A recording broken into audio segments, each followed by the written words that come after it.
is CGTN, China Global Television Network. In January 2012, the African Union adopted a decision to establish the African Continental Free Trade Area, or the CFTA. This is now due to be launched in January 2021 and will bring together a market of more than 1.2 billion people with a combined GDP of over $3 trillion. It aims to create a single continental marketplace for goods and services with free movement of business people, investments and capital. It has so far been ratified by over 30 African countries, and its goal is to unify the entire continent into a single free trade bloc. This week, we look at how the CFTA will be implemented across a continent with such divergent economies, and how will it benefit the individual across Africa. I'm Beatrice Marshall. Welcome to Talk Africa.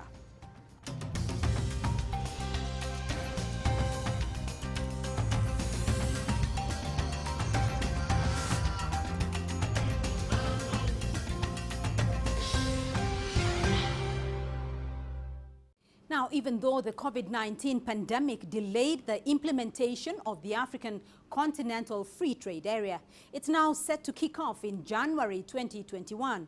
But how is it actually hoped it will change intra-Africa trade? My colleague Nabil Ahmed Rufai brings us more from Accra.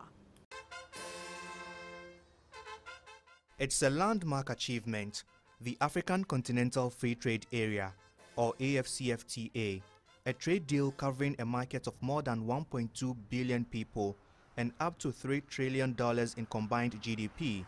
The Secretariat was commissioned in Accra in August and handed over to the African Union. It is fitting that the Secretariat will have its home here in Accra. Ghana is a historical trading center for gold, cocoa and timbers and other valuable goods, and remains an important center of commerce on the continent and beyond. AFCFTA is meant to put Africans on a better economic footing, stimulating investment, innovation and economic growth by increasing efficiency and eliminating barriers to trade. We in Ghana believe that an increase in trade is the surest way to deepen regional integration in Africa. It will mean a rapid increase in the exchange of agricultural, industrial, financial, scientific, and technological products, which would significantly enhance our economic fortunes as a continent, create prosperity, and provide opportunities for employment for the broad masses of Africans, particularly the youth.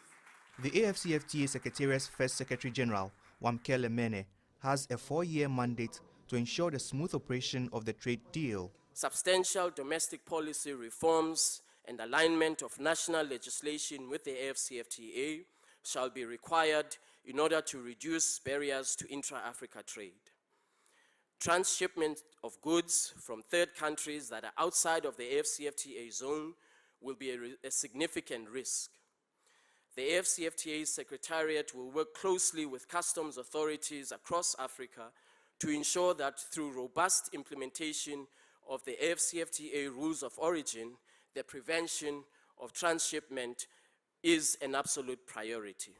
36 out of 54 African countries have so far ratified the trade agreement. Africa's largest economy, Nigeria, was slow in making a decision to sign the pact, but finally did before the December 5 deadline. AFCFTA is set to launch on January 1st, and the plan is for it to come into effect in stages over the next several months and years, with a potential of increasing trade amongst African countries by more than 50%. Nabil Ahmed Rufai, CGTN, Accra, Ghana.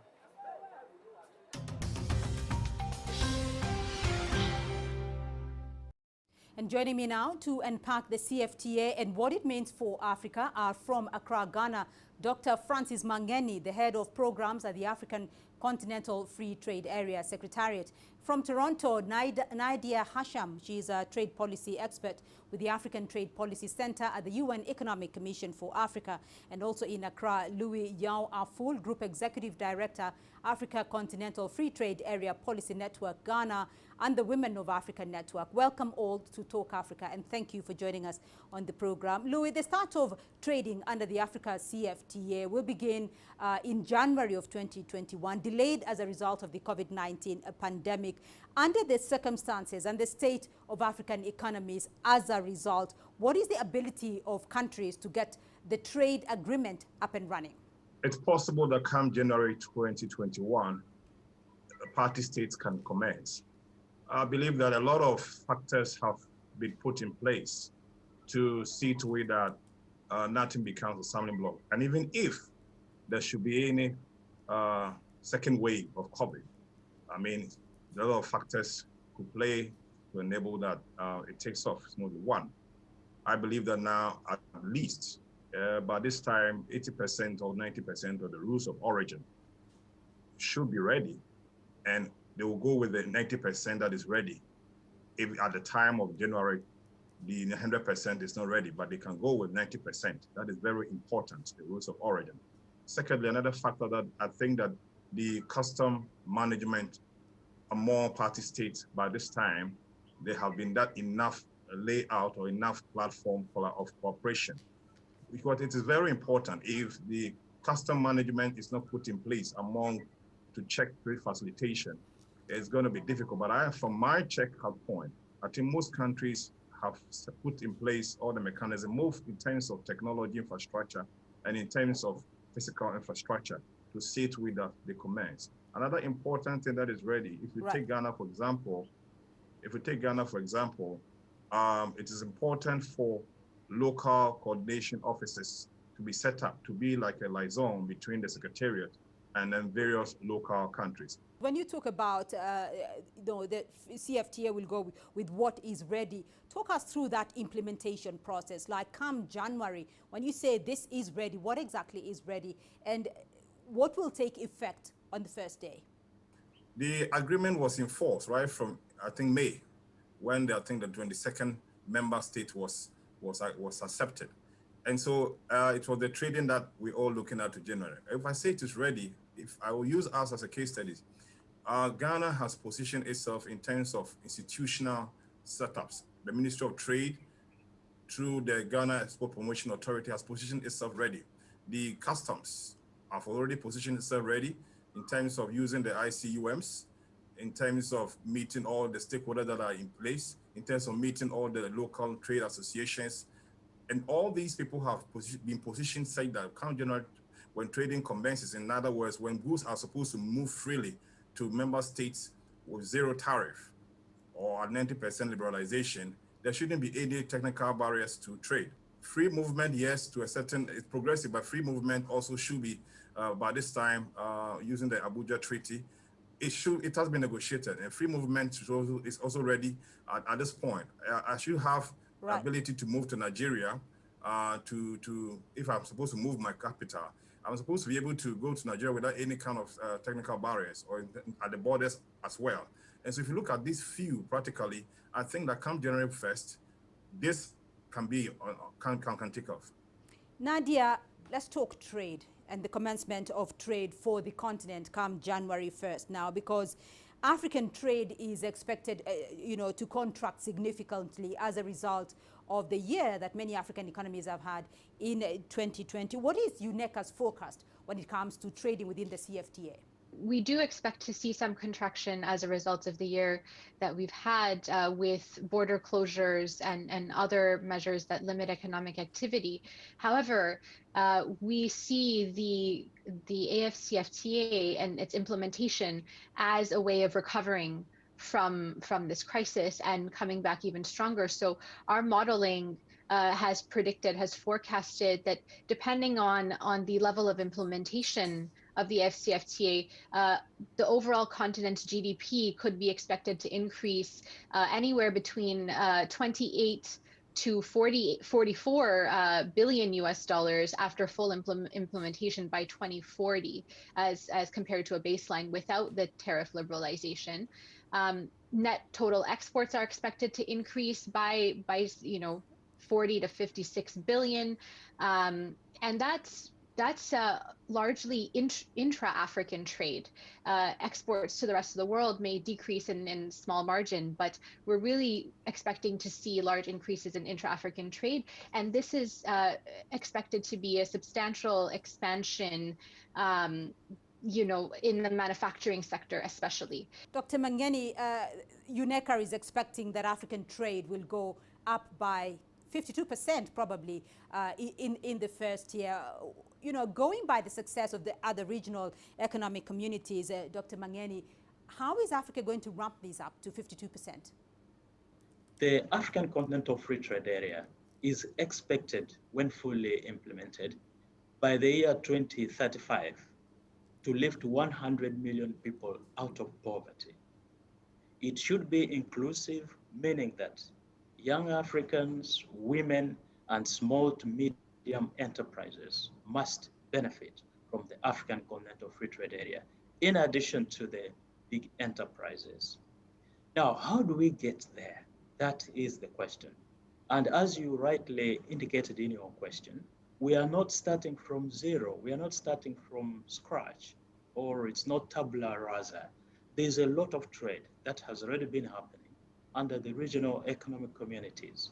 What's going to be new is that now, instead, in addition to intra-regional trade, intra-rec trade, to trade within the regional economic communities, we are now going to have more trade across the regional economic communities. For instance, between member states of ECOWAS and member states of the East African community, or member states of SADC, on a preferential basis. So this is supposed to boost trade so that it doubles, as the ECA has been predicting since the year 2010, when they did the baseline study, so that it doubles, in fact, by the year 2022. That's in 2 years' time. I guess the question here then is, without a sound manufacturing base, what exactly is Africa trading with among each other? Already Africa has been trading, that's new. Africa has been trading, but the difference is that we were all trading with our raw materials. And so we didn't see the need for member states to trade among ourselves. But now, the whole idea is to boost industrialization. Let's not forget, Agenda 2063 looks at industrialization as well. And therefore, our manufacturing base should really, really be looked at. And therefore, there's the need to look at our comparative advantages when it comes to even our raw materials to feed the manufacturing sector. And therefore, also, you're going to look at countries before we had after, countries that had lower tariffs. This time around, it is important for the comparative advantage of party states to really play a role.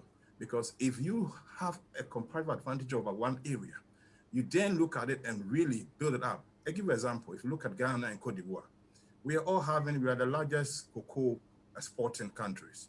But when it comes to chocolate, the revenue from chocolate, none of the two combined it comes near Netherlands. Why? So between the two countries, what can we do? Who is supposed to do the value additions? And so I am focused on the fact that our raw materials, we should look at a comparative advantage when it comes to our export of raw materials to each other. And Dr. Mangeni, let's look at some of these realities, because even though Africa wants to trade with itself, we are getting reports that in 2018, for instance, according to Afri-Exim Bank, Asia became Africa's foremost trading partner, overtaking Europe and accounting for more than 31% of extra-African trade in 2019. In contrast, though, intra-African trade declined to about 14.5% in 2019. Dr. Mangeni, can African countries compete with established markets like Asia? Well, the African countries can compete, and in fact, they are competing. The reason why they can, why African countries can export to Asia and to other parts of the world is because they have products that are acceptable in those markets. Now, what we need, and I really need to maybe really emphasize this point, is market intelligence. What we are exporting to other parts of the world is actually in high demand in other parts of Africa. If I can refer you to a study that we did when I was at Commerce, and we were asking enterprises why they export things to other parts of the world instead of exporting them to other African countries, why they import things from other parts of the world which are available in Africa and therefore could be imported from Africa. And among the constraints that were mentioned, the one which was actually ranked first was lack of information. They just didn't know that these things were in demand, their products were in demand on the continent, or that what they wanted was available on the continent. So there is demand, there is a market in Africa that our economic operators can follow through, can look at. But also, let us not just think about products which we are currently trading in, primary products, for instance. Let us look at the services sector. Let us look at the vibrant innovation sector, the vibrant new products that young people and grown-ups are putting on the market. Right, and Nadia, and one of the sectors that is often left out when looking at a country's GDP is the informal sector. And looking at the practical implementation of the agreement, though, and using the African informal sector as an example, Afri-Exim Bank reports that a significant proportion of Africa's GDP actually does come from this sector. So, Nadia, how will the CFTA integrate this sector of the economy to actually add to individual countries' GDP? Informal cross-border trade is critical for employment and for income. It can employ up to 75% of active population, providing an income source for 43%. Mostly, many women are employed in the Comesa region or in the SADC region. Actually, approximately 70% of informal cross-border traders are women, and it's important for food security and nutrition. So with the free trade area agreement, what we're looking at is strengthening cross-border trade and regional value chains. And this will support informal cross-border traders, but it has to come with the customs cooperation regionally. So we have to think about solutions like simplified trade regimes that make it easier for traders to trade on a list of common agreed upon goods of a certain value, and that remove some of those non-tariff barriers that informal traders face, and can incentivize formalization so they can trade under the Africa Continental Free Trade Area Agreement itself and the protocols that come with it. We expect it to be more cost effective for informal traders to trade under the CFTA than to trade informally. And so we think, engaging Cross-Border Traders Association is one critical way to make sure that the benefits of the AFCFTA are extended to informal traders. And we'll be looking at that common methodology in just a moment. But for now, we'll take a short break. When we come back, we'll have more on the positive changes envisioned for trade in Africa as the CFTA is rolled out. Stay with us.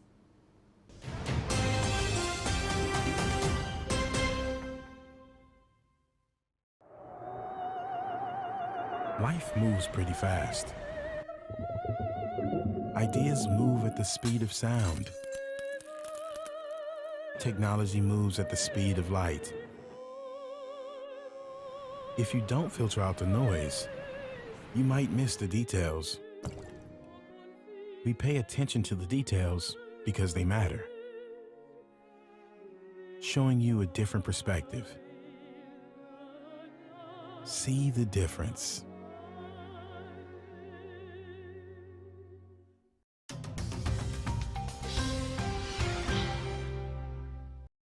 Welcome back to Talk Africa. Still with me, Dr. Francis Mangeni, Nadia Hasham, and Louis Yo Aful. Before the break, we looked at the background and implementation of the CFTA. Let's now look at some of the prospects it holds for the continent. And Louis, I want to hear from you about Africa's youth, because Africa's youth population is growing rapidly. It is estimated to reach about 830 million by 2050. Currently, 70% of Africa's population is made up of people under 35 years of age. What does the CFTA, though, require of young people? What does the CFTA require of young entrepreneurs? the CFTA does not necessarily have a strategic plan for any country, but like Dr. Mageni said, it is the countries that must strategize, looking at the various opportunities. One, for the youth, it tells of the next generation of startups that are really going to really brew. There's a lot of opportunity for startups in so many of the sectors. We're going to have intra-African tourism, we have intra-African education, we have intra-African investment, we have intra-African creative arts, which has been one of the areas that have not been tapped for a very long time. The Afro-Asian Bank has provided almost about $500 million to really support that sector. And a lot of youth have really shown interest in the arts and culture or creative art industry. That is one of the areas. And so I think that if you, for instance, take Ghana like this, you're looking at agriculture, which is agriculture and the value additions that go with it. It brings enormous opportunity for the youth. And for example, Ghana has what we call the food for planting. It is an area that the youth really can take advantage of.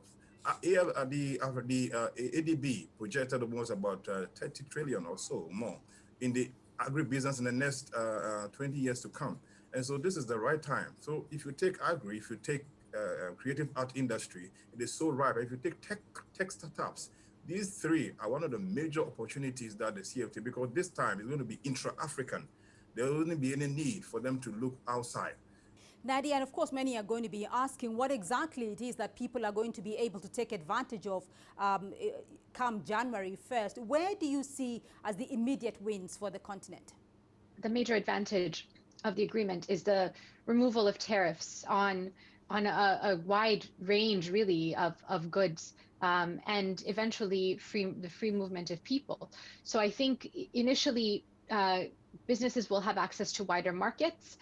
They will be able to attract better investment. They will be able to make investments worthwhile by accessing a larger market, and invest in expanding sectors like agro-processing and regional value chains. Add value to their products along the value chain in the region. I think we will see job creation as a result. We will see some improvements in food security as cross-border trade is enhanced. We will see coherence in trade policy as countries come together to be able to implement and coordinate the implementation of this agreement. I think we will see innovations in e-commerce, in all the services that go along with supporting better trade, like logistics.